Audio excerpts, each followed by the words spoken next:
Okay, and we're gonna do the clap. 1, 2, 3. Da, da, da, da, da.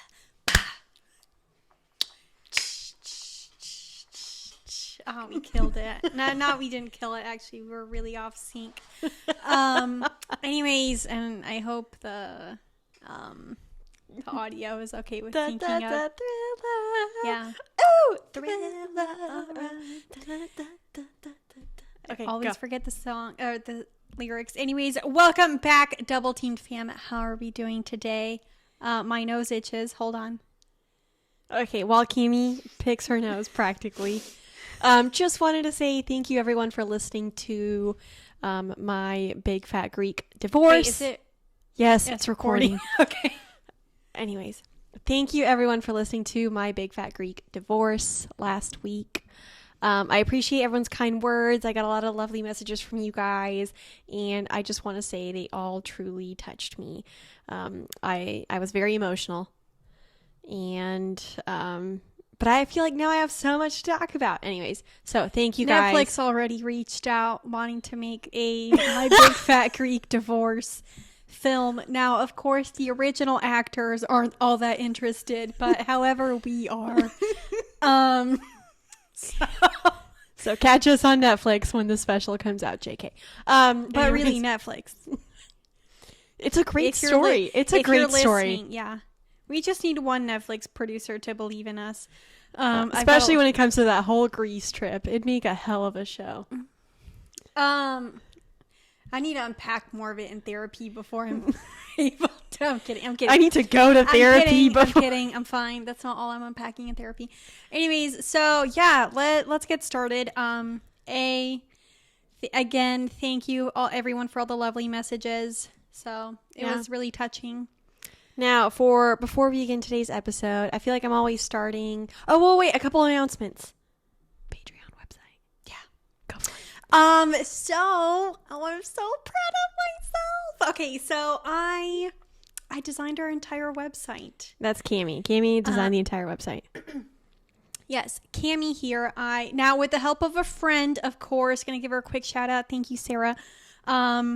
She and I used her dual monitors. Anyways, so yeah, I'm actually very proud of myself. I designed our entire DT website. You can catch us on doubleteamedpodcast.com, which is a great way for, it's a cute little about us page, but also just a great way to like sign up for our email list. Give us your email.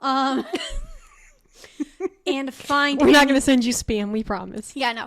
But find any relevant links. Now, relevant links, you ask? Yes, we are launching our Patreon, so I'm so excited about that.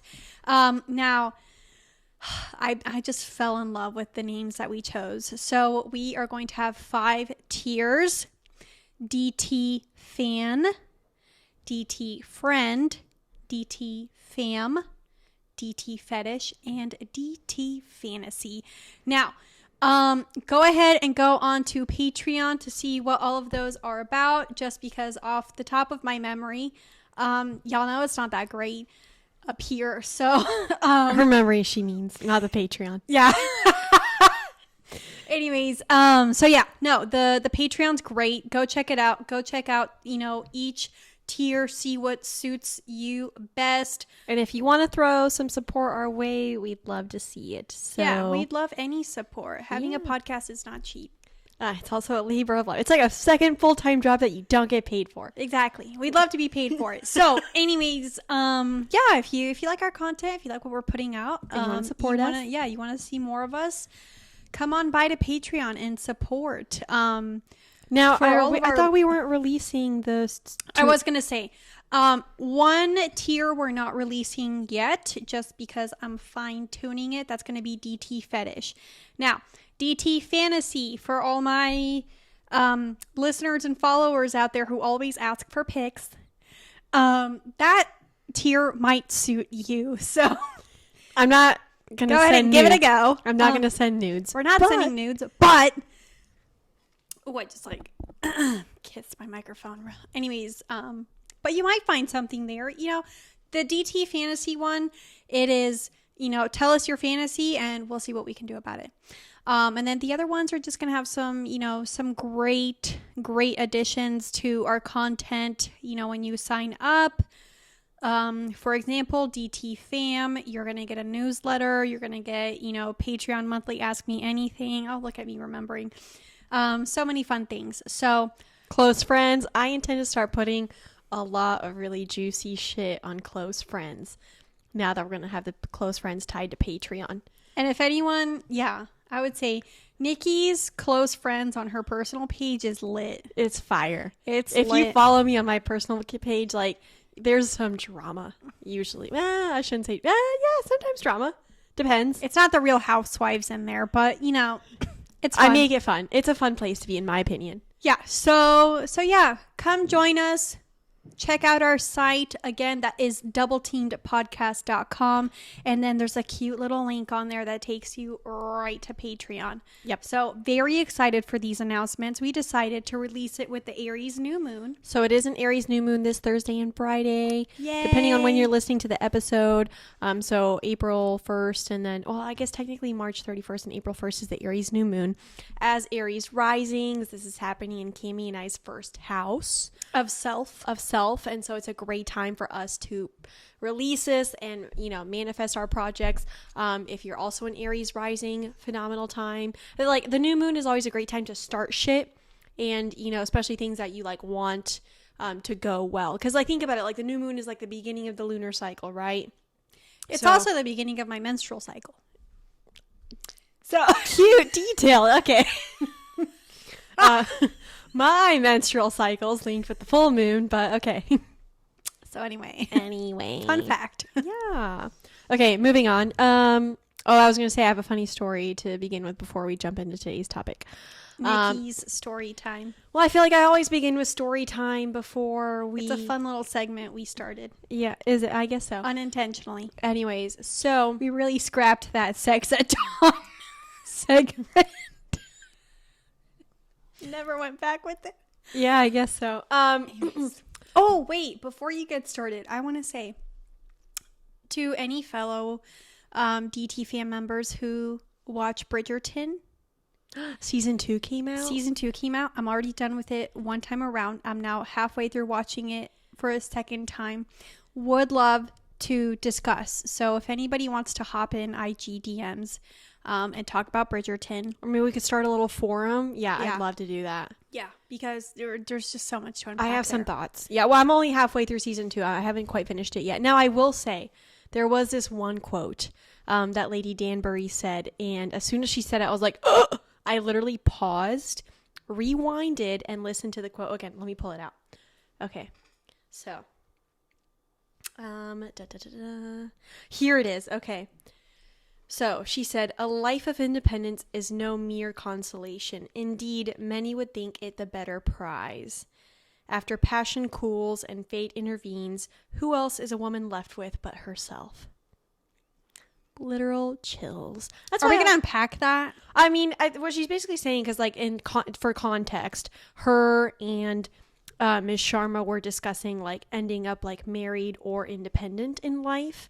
And she was saying that, like, most people, or a life of independence is no mere consolation. Like, oh, that's your consolation prize for never getting married. She's saying, like, some would think it's, like, the better route to go because, when you get older and you've been in a relationship for a long time, like, passion cools off. I think I loved that quote because even though, like, yes, obviously your partner is committed to you and everything, like, at the end of the day, like, the number one person that you can count on is usually yourself.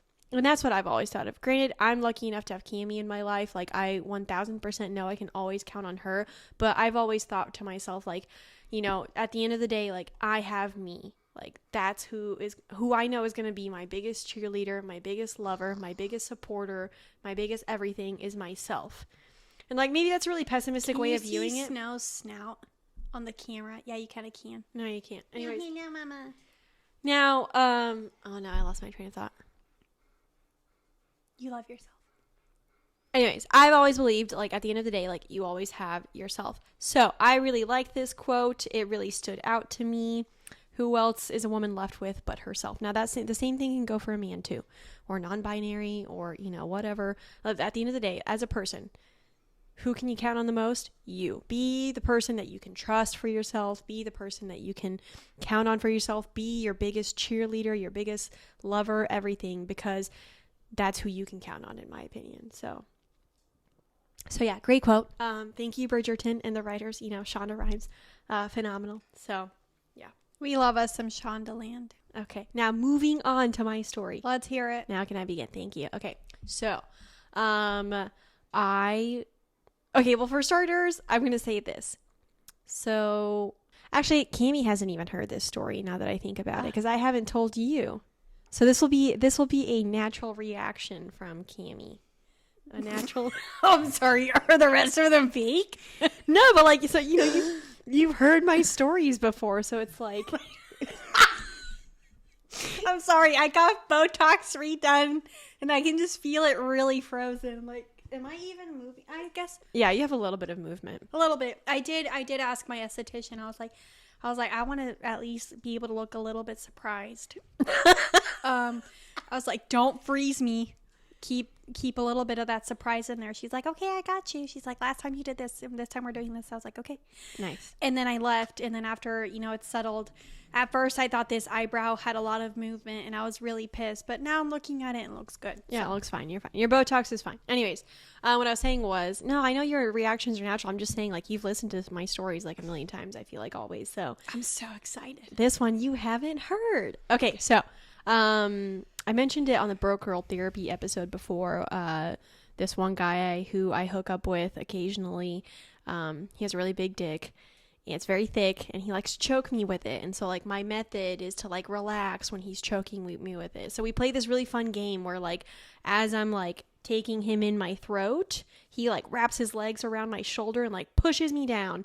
And then, like, I'll tap out when I need to. But, like, he usually tries to, Wait, what position is this in? I'm blowing him.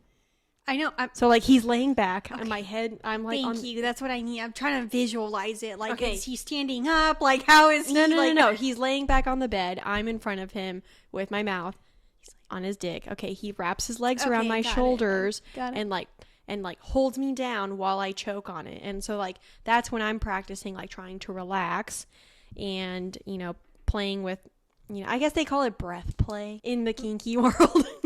Anyways. And it's really fun. I really enjoy it because it's reminiscent of the first top or dom, whatever you want to call him, that I ever had, because we used to play this game quite a bit. It's one of my favorites. Anyways, so we were doing this. I was going to say that can't be the whole story. No, that wasn't the whole story. So we're doing this the other day, and like, I'm starting to tap out, but it's already too late. I start, like, throwing up on his dick. But my, like, he's thick, very thick. And, like, my mouth didn't open. Nothing came out. Instead, I immediately swallowed it all back. And then I was already tapping out with my hand. So he was, like, releasing me. So I just, like, swallowed it all, pulled his dick out of my mouth. And then, like, I don't think he noticed. And he never mentioned it, and I don't know if he did, and I'm really curious if he did or not. So, dudes, if a girl's ever thrown up on your dick, have you noticed? Did you notice? Like, does it feel like just warm fluids coming out? Like, I mean, if there's chunky stuff in there. Okay, take it from someone who has thrown up a lot during blowjobs? During blowjob lessons that I had last year. Yeah, I threw up a ton. And actually, he really enjoyed it. Some guys are into it. Yeah. But also, like, oh God, you what? know, really make sure you eat something pleasant. But I've literally before, like, as he was pulling out, the throw up was coming, and I just closed my mouth, and it's all in my mouth, and I'm just like, you know, I'm like, and like I have to swallow all of it. So yeah, I immediately swallowed all of it. I don't remember. I don't know if guys, I don't know what y'all's dicks feel. Yeah, that's what I'm curious. But he never mentioned it. I really don't think he noticed. And I haven't mentioned to him either. I'm going to ask him just flat out, like, hey, did you notice when I puked on your dick? But I was so proud of myself. I immediately swallowed it. Not a drop left my mouth. You couldn't even tell. One time I threw up in my dude's car, and we used my blazer to clean it up. Which blazer? I sent it straight to the dry cleaners. It's that purple one. I don't know if all of it. I could really have to inspect that one because I don't know if everything came out. Anyways, but that is probably my favorite game to play with like a really big dick, is like see how far I can put it in my throat. But I will say, and ladies, then get choked by it. Like, actually, not even ladies, just anybody who's choking on dick. You really gotta be careful with your throat. Yeah, you gotta relax. Well, no, I'm just saying, if you're going to be choking on dick a lot, and throwing up, like, that can damage your throat. Yeah, but how often are you throwing up in one session of like cocksucking? Well, no, I'm just saying. I mean, if you do it, fucking 5 times a week. Okay, that is a lot. That's a lot. That's what I'm saying. I'm like, be careful. Yeah, but I don't do this that often. This is the first time I've ever thrown up on someone's dick. Okay. I was just saying, you gotta be careful. I don't know the frequency in which you're doing this, but you just gotta be careful. Well, I don't hook up with him that often. It's a very sporadic thing. At this point, we're just like really cool friends who like occasionally fuck. Lovely. Yeah. Anyways, we okay. love that. So that was my story for the day. Hope you all enjoyed it. Woo. And to the dude that I'm talking to, I'm really curious to see if he noticed it. And if you're a dude who's into cock choking and puking, I'm curious. Deep throating? Yeah, but no, but I mean like it, like to getting a girl to the point where they like throw up on your dick. Like I'm curious what's hot about that. I too would like to know what men find appealing, because it's like the smell, it's definitely not it. It could just be like in the mess. It could just be like in the moment that it's just like hot, that like that's like the reaction that you incited from their body. Yeah, but I hope you didn't just eat. That's why, like, actually this was literally right after we had breakfast. Exactly. Like, if you're gonna be sucking on dick, you need to like have it during your fast, like first thing in the morning. Maybe sometime at night. Yeah, but then you're throwing up like bile. Anyways, okay, you know what? We're gonna move on. This has nothing to do with today's episode, by the way. Like this story was not like a great like segue into what I wanted to discuss. So absolutely switching gears. Now we're gonna go 180. Yeah, an entire 180. I was gonna say 360, but no, it's 180. Okay, so today I wanted to talk about. Do you know what 360 is? Yes, I know. Yes, yes, I know what 360 is. Okay, anyways. So, let's talk about sex, baby. You know what I noticed on the camera? We look like watermelon. I'm wearing a pink top. Cami's wearing green. So it's like watermelon sugar high up in here. Harry. Watermelon sugar high. Watermelon sugar high. Okay, and then no more of that, because honestly, I can't hit that note. No, I can't either. But I can hit Harry Styles if he ever wishes to. I am 1000% down. Yeah, if you and Olivia are looking for a third submissive, I would be their third. I would be their service sub. Oh, hell yeah. Okay, anyways, moving on. Sure. Back to the subject at hand. It's a serious one. We got to shift to a serious mindset. We have to have some entertainment in here. I thought the puking story was plenty entertaining. Yeah, it was great. Love it. Okay, so, throughout my whole divorce, let's just say, like, I really had to sit down and have some discussions with my ego. It's a very, a lot of things came up that I had to face. Things that, like, I thought I kind of faced and understood where I stood on those things. And then, like, this comes up and I'm like, oh. You know what I also found funny? I was like, there's episodes ago, I think it was the episode with Nick Vial. I was like, oh yeah, he chose someone else, like that's his choice. And then the universe was like, oh yeah? Well, let's just see about that. Let's prove it. You know what? Bet. No cap. Bet. No cap. That's literally what the universe says. Using Gen Z terms. Yeah. Anyways. It's going to be a Gen Z episode. What's their lingo? I don't know what they're using these days. Go on TikTok. Anyways, so let's just say that there are some moments where I had to sit down with my ego and be like, you know what, look. Now, I hope I don't sound like a psychopath when I say this, but I'm the kind of person that, like, I personify the parts within me. Cami, do you do this? Not what I thought was going to come out of your mouth, but I do to an extent. I mean, I have my drunk alter ego, Tiffany. Um, I don't know that I've named my ego. No, my ego is just like he to me in like how I envision my ego. It's a man. I don't know why it's a man, but it is. It's a he. I refer to him as a he. Anyway, so there's my ego, and yeah, it's pretty self-explanatory. It's my ego. I personify him as that. And then there's my siren. She's pretty cool. That's like my sexuality.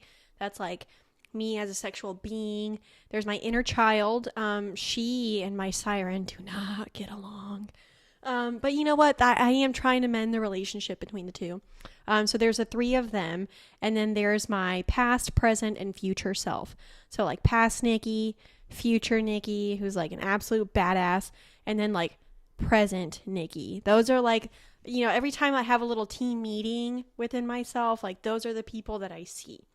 And they all look a little bit different. I would say I have something similar. Yeah, I have my past, present, and future self.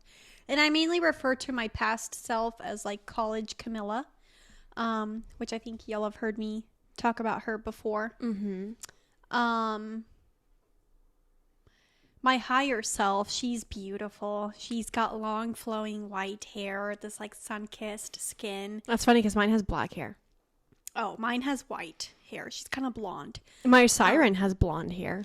And then my inner child, I'm always holding her. My inner child has our natural hair color. When I meditate. Actually, I never see her face. She's always clinging to me like a monkey. This is what I see when I meditate. I don't know if this sounds weird to any of y'all. I know. Yeah, that's what I was going to say. I don't know if y'all do this like with your inner parts. This is how I do it so I can compartmentalize. So when something's wrong, I can be like, who's upset? Is my ego upset? Is my inner child upset? Is my siren upset? Is it past Nikki showing up because she's scared? Is it future Nikki because she's like, hey, what are we doing here? We got to fix this because if you want to get to me, like you got to, you know. So that's how the reason why I personify those pieces within me is so that I can figure out within me who's got the problem here. So who's upset? Yeah, who's upset? So I feel like a lot of times, like during my divorce and everything that was going on, a lot of it was my ego and my inner child, and then you know what? Also my siren. I take that back. She wasn't as upset as my ego and my inner child, but like my ego was the one that got hurt the most during the whole divorce. And it's funny because when I was thinking about like your ego or like the ego, it dawned on me one day. So Tinks, who I follow on TikTok and Instagram, I remember one time she was like, she said this on Nick Vial's podcast. She was like, women date like venture capitalists, men date like stockbrokers. So when a man sees a woman, he's like, yep, that's her. That's the stock. That's the one that I want. I'm buying it right now. Right? Whereas women, you know, when they date, they're like, okay, her example was like, if we had a headboard and we do this and this, like, I think it could be a really great relationship. And so like, you're looking at it like a venture capitalist where you're like, what are the things that we need to make this like great? And that's how men and women are. And I looked at that statement and I was like, that's the male and the female ego. The male ego likes to conquer. The female ego is the savior complex. That's like me and my ex-dom. Yeah. Like to a T. Yeah. I'm over here like, I can save him. And then he's, you know. He's like, yep, conquer. check mark, got that. Now on to the next. Exactly. And and so I'm like, and I remember when I thought this, I'm like, surely I can't be the only one who's thought it. So I Googled it. Sure enough, that's what it talks about. The male ego likes to conquer, likes to like obtain, all those things, whereas like the female ego wants to nurture, wants to save, wants to grow. So very different energies when it comes to the male and the female ego. And let me put it this way too, like this, you know, I'm using male and female as in like how it's described, like masculine and feminine, but you know, if we're getting into like binary, you can be, you know, you can be a woman or non-binary or whatever and like have more of like a male ego, right? Anyways, so I'm saying, what I'm saying here is like, it's not gender specific. But yeah, there were plenty of instances like throughout where my ego was like severely hurt by everything that was going on. And it got me like thinking about like, you know, the work you have to do with your ego in order to be a non-monogamist, I would say. Can I ask? Sure. Because I remember when Did I tell on the pod that the reason my ex-fiance and I broke up was because he cheated on me? I can't remember, but yes, he cheated on you. Continue. I remember when my ex-fiance cheated on me. I feel like I'm pretty good at, keeping my ego in check. But that was one of the few times I let her, my ego is a she, I let her just absolutely rip into him. Oh. And I don't like to be a mean person when I speak. But damn, did I just let her loose. Like drunk Tiffany, I like to keep her in check. And then my ego, I like to keep her in check. But this time I guess I had a question for you. Like, did you ever let your ego, like, oh yeah, speak? Oh, absolutely. And they weren't really my proudest moments. If anything, those are probably the moments where I regret what I said the most, because they weren't productive things. They were probably hurtful, and it all stemmed from my ego. But I guess to clarify, like, what I mean by that is, like, obviously he chose a future with her because it aligned more with the things he wanted: a family, children, a home life, those things. But for some time there, I still looked at it as like he's choosing her over me. Because I'm like, I could maybe offer those things. And for a second there, I was like, man, you know what? Maybe I can give him some kids. And I offered that to him. And then later I was like, no, I can't do that. But for a while there, it felt like he was choosing her over me. Really, I think he was choosing the future that they wanted together, not necessarily her. Well, maybe still her, but whatever. What I'm saying was, and obviously, my opinion of her is biased because of the things that we went through. But I do think she is a good person. And I do think that she could be a good partner to him. She's not perfect. I definitely think she's got some things that she's got to work on. But at the end of the day, like, I think the two of them could be happy together. And, she is fundamentally a good person. I will say that. However, in the midst of all of this, obviously my emotions were very heightened. And I was looking at it and I'm like, okay, her and I are opposite in many, many ways. And like my ego was sitting there like, how the hell could he choose her over me?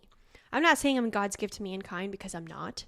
I am no better than anyone, but at the same time, I was like, I've worked so hard to achieve these things, and he's choosing someone who has not accomplished the same things that I have. Let's just say on paper, there was if you looked at it on paper, you'd be like, oh yeah, you're an idiot. Like, why are you going that route? The clear answer is this route.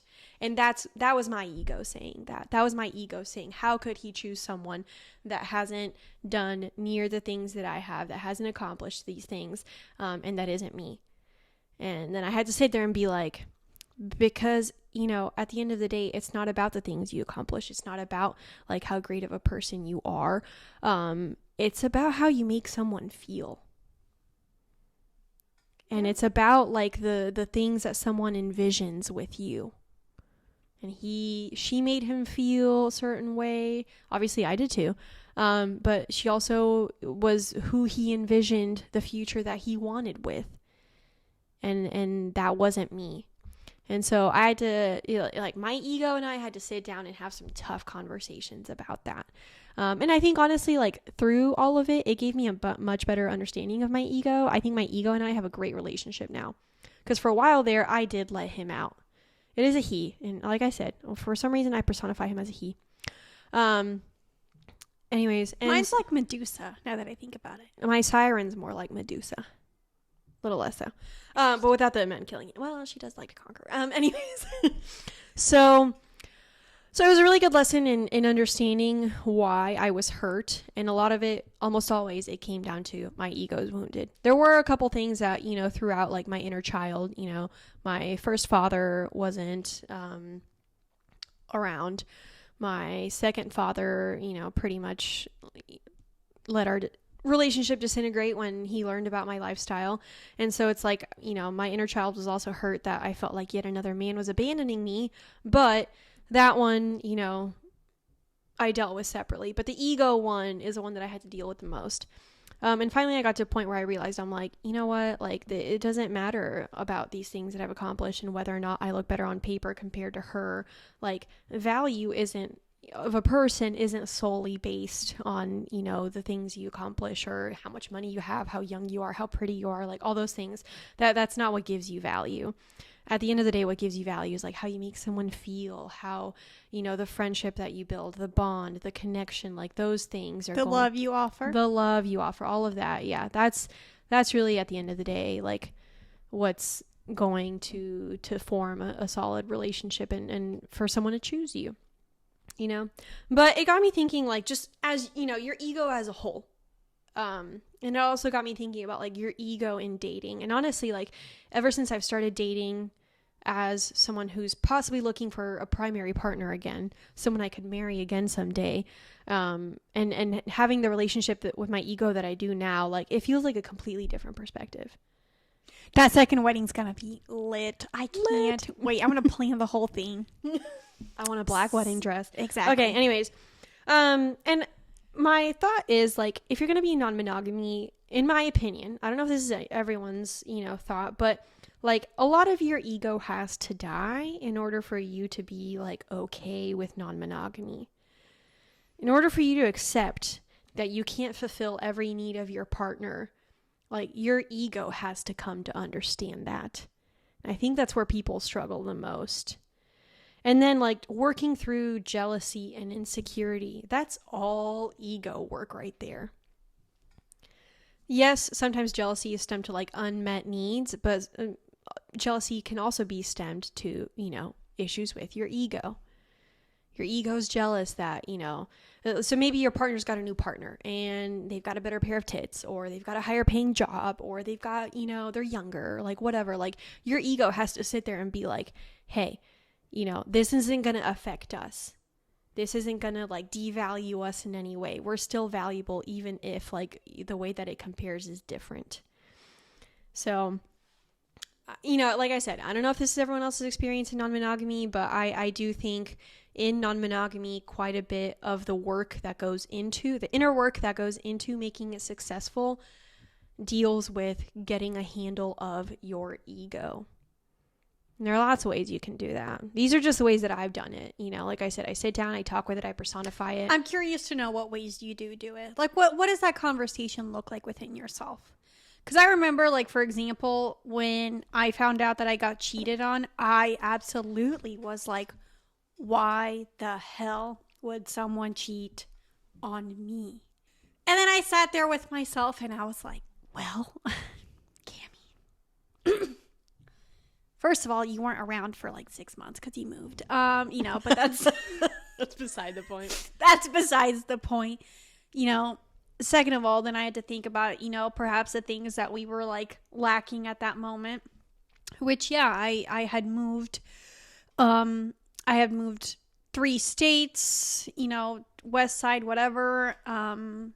And also just, we had barely seen each other that year. We only saw each other for like 2 months. And our relationship was a little bit, kind of lacking in a way. So perhaps I wasn't, like the best partner. And I had to sit there with myself and be like, okay, well, this happened, but that doesn't take away from who you are. Like, yeah, they chose this other person, but now you get to make that choice for yourself as to what you want. So... Well, I mean, that's similar to how the conversation went with my ego. I had to sit there and be like, look, just because they chose someone who is different than you doesn't mean that you're any less valuable. And like one thing I did do is I journaled quite a bit. Also had a lot of weird dreams about the two of them. The number of times I dreamt about them. And I remember I had one dream in particular where I had like, it was all of us together and I had like pushed her in the water because I was like upset at her or whatever.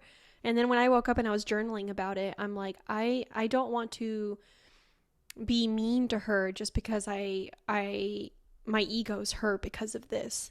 And I remember like when we were in Greece, there was one time where we were at the beach, and then like as we were leaving the beach, we were talking to a group of people that had come up to us, and out of nowhere, like I didn't want to be around those people because like it was a very emotional time. So I like ran to a building around the corner, and I was like crying and like against the wall. And my husband comes and he's trying to like calm me down. I'm like hyperventilating at this point. I was like near a panic attack. I've never had a panic attack. They're not fun. But this was like the closest I've ever gotten to a panic attack. And then she came around. And I remember like when she was like in front of me and I was trying to calm down, like I looked at her and I'm like, you need to step it the fuck up if you're going to be his life partner. You need to fix your shit. You need to get it together so that you can be the partner that he needs for the rest of his life. And I'm over here fighting for her dog. I'm like, no one gets to keep Sammy except us.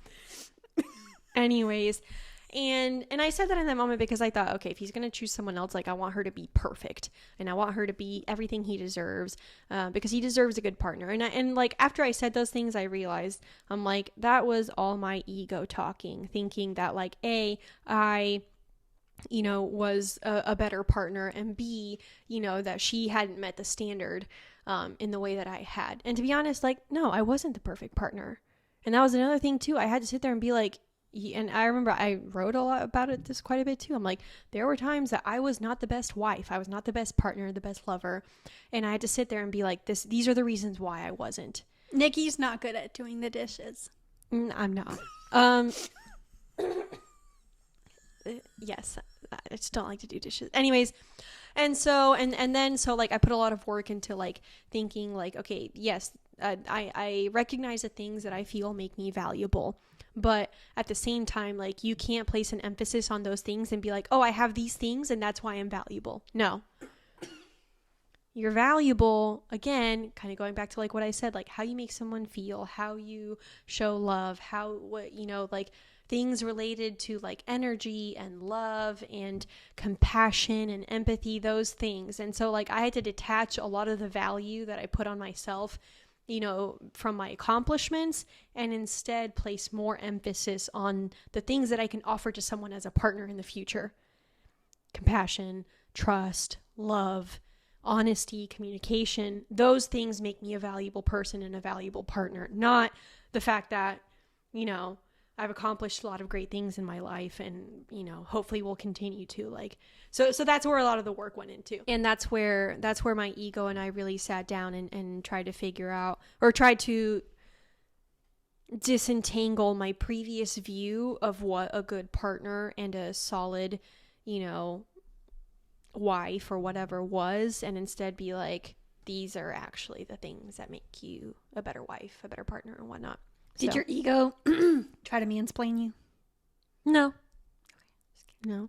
And I used to mainly a joke. And I used to always, like, in the very beginning, I would like put my ego away in a cage and be like, you're not coming out, because like I said some things that I wasn't very proud of, and at the end of the day I was like, I shouldn't have said those things because they were hurtful, they weren't productive, and it didn't help the situation. And then I would just like lock away my ego and be like, I'm done with this.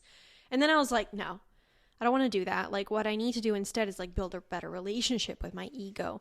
So like, let it out of the cage, befriend it, understand it, figure out how we can work together instead of just like shutting it out. And I feel like I've gotten to a good place with it. Go ahead. No, you go ahead. I was just going to say, how even as we're growing up, we are sort of kind of taught in a way that our ego, I guess, that our value comes from the tangible things we accomplish nearly, right? Oh, absolutely. It's like, as a woman, it's like, oh, you had children, you got a wife, you got a husband, you have a house. Like, look at all that you've accomplished. Look at all that you offer. And then, for men, it's like, you have a good job. You bought your kids a house, you have a wife, nice car. You have a car. Yeah. So it's like, it always tends to be like, the things that we're seen for as valued is always like, like, oh, what do we have? Rather than like, oh, what can we give? That's a great way to put it. Absolutely. It's a great way to put it. And I agree, because I realized I'm like, it doesn't matter if she's got different things than I do. She can still give him love, support, compassion, empathy, trust. Like, she can still give him all of that in the same way that I can. So that was definitely a big realization for me, and something that I took a lot of time to process through. And it also got me thinking, kind of like on your tone there. So much of the relationship escalator is tied to the ego. Think about it. Obtaining a partner, accomplishing monogamy, someone choosing you, only you, picking you, above all others. That all sates your ego. Moving in together, getting a house. Yeah, checking all those boxes and obtaining all those things. It's like you're on that escalator with a clipboard and a pen, and you're like, oh, done with that. We did that. Yep. And then that's supposed to, like, you know, you did something that in the eyes of society is good. Like, your ego should be happy. That's what I'm saying. Like, society teaches us to feed our egos in, like, the completely wrong way. You got to feed your ego different things so that to build a better relationship with it. So then you get to a point where, like, it's not about, like you said, the things you have. It's about, like, what you can offer emotionally, spiritually, mentally, all those things. So, have we showed them Sammy? Our dog? My dog? Yeah. No, I don't believe we have. Our dog. Okay, our dog. Now, I will say this. I've also noticed, like, in dating, I don't know about you, but there have been times where, like, I've been with guys and I want them so bad. They're hot, you know, great body, great job, phenomenal dick, great in bed, nice, caring, all those things. Or, you know, they check those boxes, right? They have those things to offer that society's like, yes, good, we want that, perfect. But there's not that spark there. I only want them because my ego's like, yep, they check all those boxes. I want them. He looks good in that. I want him. It's like, yeah. Yeah. And so then, like, in dating, I started realizing, like, the number of times that I, like, chose people solely because of my ego. And so then now, like, that's another thing that I've been working in relation with my ego. Like, him and I are like, okay, how are we going to choose a partner that, you know, yes, obviously you want someone you're attracted to. You want someone that offers financial stability. You want someone that offers good things. But at the same time, you do want someone that also that offers, like, the things that make you feel good. You know, they are compassionate. They do show you love. You feel that spark with them. Like, you know, it's not just the things, you know, but also the person behind it. And so, like, yeah, you know, maybe they don't have six pack or, you know, phenomenal tits or, like, you know, washboard abs and, you know, the best ass or whatever, but, like, they make you feel good. Like, that's where you should put your ego aside and be like, I love this person for who they are, not the package that they come in.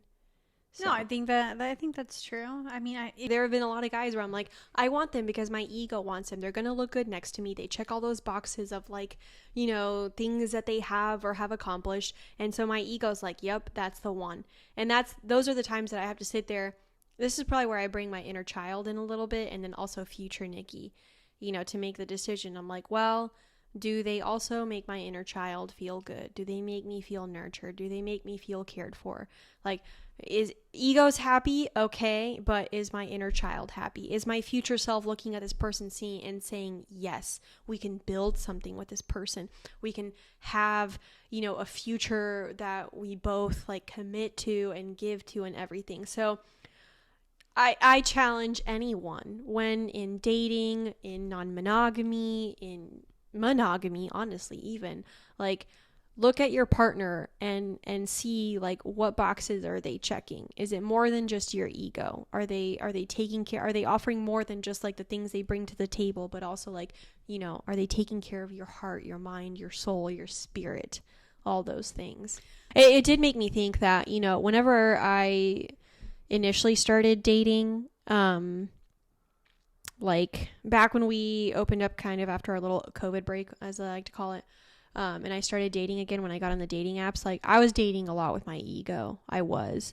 And I definitely recognize that now because, like, you know, hindsight's 2020. I reflected a lot on, like, the past year, and I realized I'm like, I dated with my ego because I was going after guys that were hot, had great dicks, good bodies, girls too, you know, all these things because I wanted to check those boxes and, like, just have sex with really great people, or really hot people, I should say.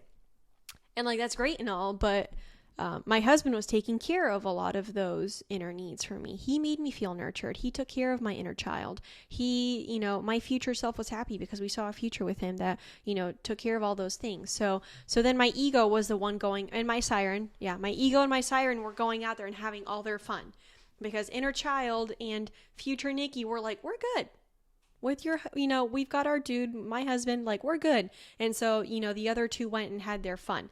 And, like, that was great and all. But then, like, when him and I, you know, obviously, like, started ending our relationship and I was dating, I realized I need to date to also take care of my inner child, my future self, not just my ego and my siren. So it's definitely changed my perspective on dating, I would say. It's also made me like realize, like I was saying, how like the relationship escalators kind of tied quite a bit to your ego as well. It may, I value friendship in a long-term relationship. I think future Nikki wants someone that is going to be her best friend in the way that my husband was my best friend. So like I'm focusing less on that passion and that like, just fiery energy, and instead like wanting, yes, I want a spark there with someone. I want a connection, but I want to build a friendship first. And so lately I've been focusing more on the friendship aspect. Yes, I'm still jumping into bed with them right away. But you can do both at the same time. But like instead of being like, we're gonna be friends with benefits first. Yeah, we're exactly. Gonna be friends with with benefits, but more friends. Yes. And then, and then we'll worry about the rest. But no, but seriously, like what I'm looking at it, or how I'm looking at it, is like I really want to focus on the friendships, because I know like that's what's gonna make me happiest in the future, is like someone that's my best friend again. But yeah. So that's why I always challenge people. And it's funny because I had someone in my DMs just earlier today, actually. We're recording this on a Tuesday. And she was like, is it okay? She's like, is it shallow of me to want to be like physically attracted to this person? He and I vibe really well when we're speaking, but then in person it wasn't everything that I wanted it to be. And then something along the lines of, like, what should I do? Maybe see like he surprises me. And I was just like, well, it's not shallow if you want a certain appearance. Like I get it. Or if you have a type. Yeah, if you have a type. But I at least say, or challenge to, try to see past, what you prefer, in your eyes, and, see where beauty stems from in other areas. And people may surprise you. I remember when I went back into the dating pool, last year after my ex fiance and I ended things, like he was tall, super buff, really pretty, and super attractive, but like that Greek god body, right? And then when I started dating, I was like, I'm doing like the opposite of that. And I was dating like all the short, scrawny kings, and I loved them. Absolutely loved them.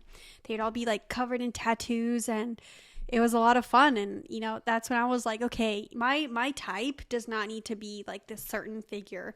I can certainly look elsewhere and just see like where I vibe with who, and see where it goes. So.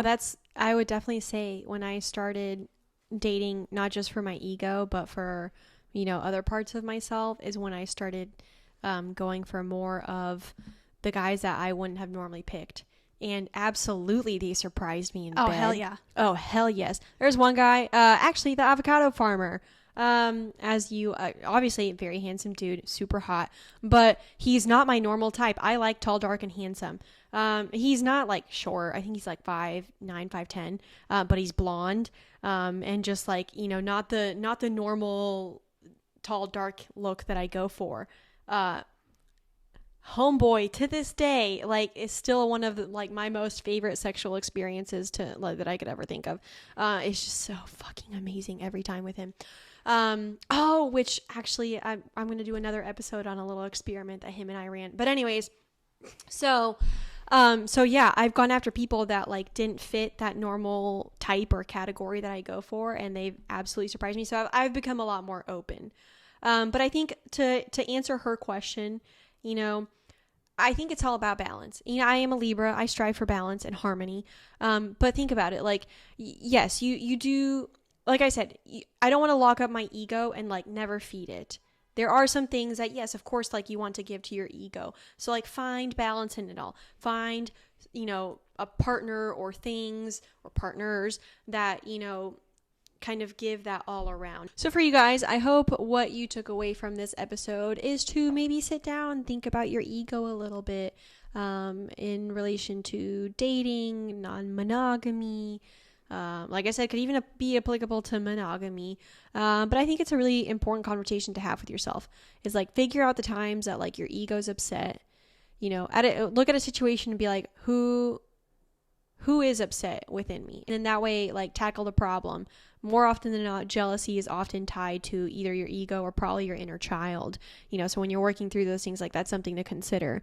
But I think, you know, we shouldn't be afraid of our egos. We shouldn't try to avoid it. Instead, we should try to find a way to work with our ego. Look at them in the eye.